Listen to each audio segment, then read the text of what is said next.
I welcome you all to this very important meeting of the National Commission on Population. At the outset, I must thank each one of you for accepting our invitation to be members of this very important commission.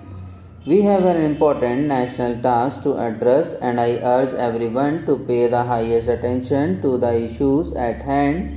One of the key challenges facing India today is stabilizing our population. A population which stood at 36 crores in 1951 is now around 120 crores. Current trends indicate that it is expected to touch 140 crores by 2026. By all estimates, we will end up as the world's most populated country in the next few decades. While we all can agree that human resource is an invaluable asset in economic and social development, there are limits to the population that our environment can sustain in the long run, particularly in view of our desire to achieve higher standard of living. Therefore, sustainability of development processes requires a degree of population stabilization. However, we must not mistake population stabilization to be population control. There is widespread consensus that population stabilization entails a holistic, comprehensive approach towards education and health care, particularly of our women and children. Investment in comprehensive health care coupled with a wider development policy addressing the educational and economic needs of our population together with raising the social status of our women must be the key to any population stabilization strategy.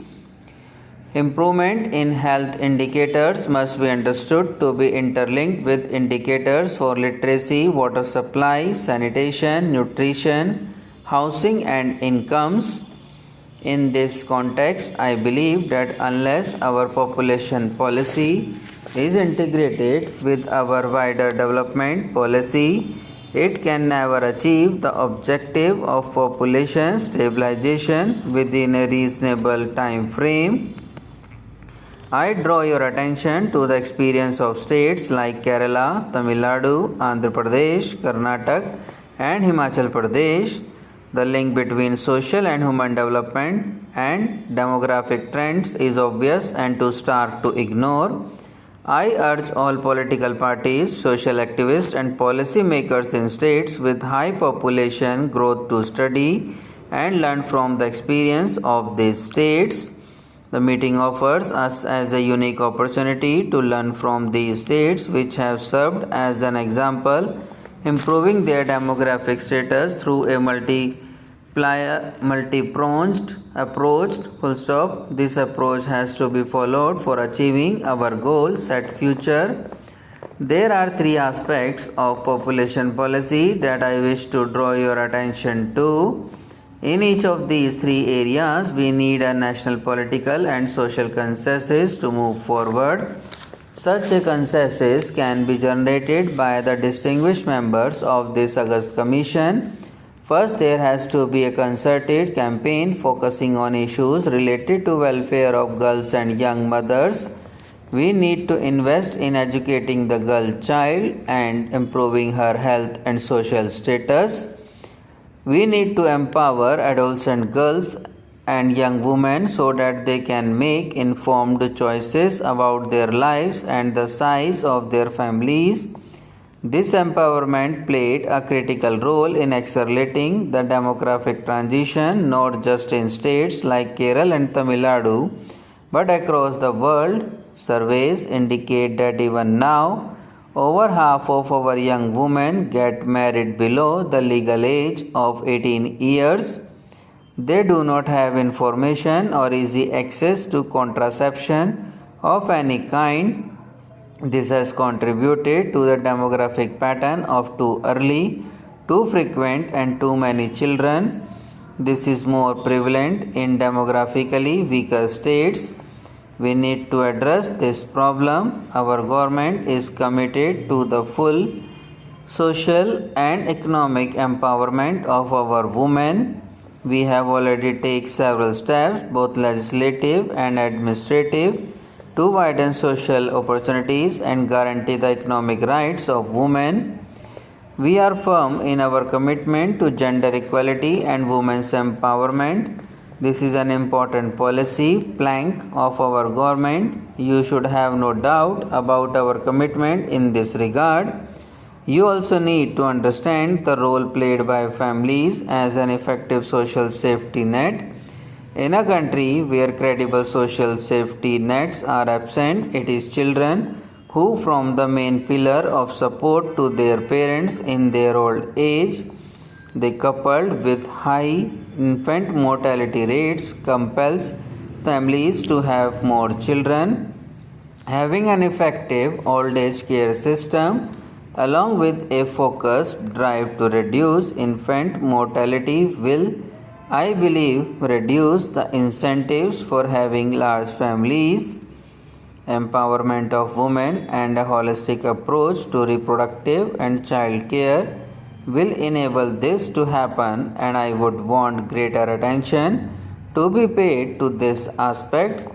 Second, in addition to giving focus attention to the welfare of girl child and women, there has to be a concerted campaign to improve the health and education status of the entire population in general. This is particularly important in the less developed regions of our country. While regional imbalances are inherent to large continental countries, in our case, the less developed regions also happen to be more densely populated and are critical determinants of the overall demographic status of our country. I welcome you all to this very important meeting of the National Commission on Population. At the outset, I must thank each one of you for accepting our invitation to be members of this very important commission. We have an important national task to address, and I urge everyone to pay the highest attention to the issues at hand. One of the key challenges facing India today is stabilizing our population. A population which stood at 36 crores in 1951 is now around 120 crores. Current trends indicate that it is expected to touch 140 crores by 2026. By all estimates, we will end up as the world's most populated country in the next few decades. While we all can agree that human resource is an invaluable asset in economic and social development, there are limits to the population that our environment can sustain in the long run, particularly in view of our desire to achieve higher standard of living. Therefore, sustainability of development processes requires a degree of population stabilization. However, we must not mistake population stabilization to be population control. There is widespread consensus that population stabilization entails a holistic, comprehensive approach towards education and health care, particularly of our women and children.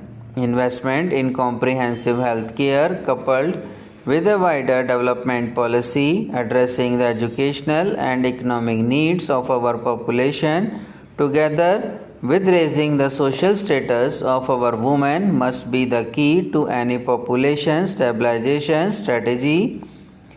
Improvement in health indicators must be understood to be interlinked with indicators for literacy, water supply, sanitation, nutrition, housing and incomes.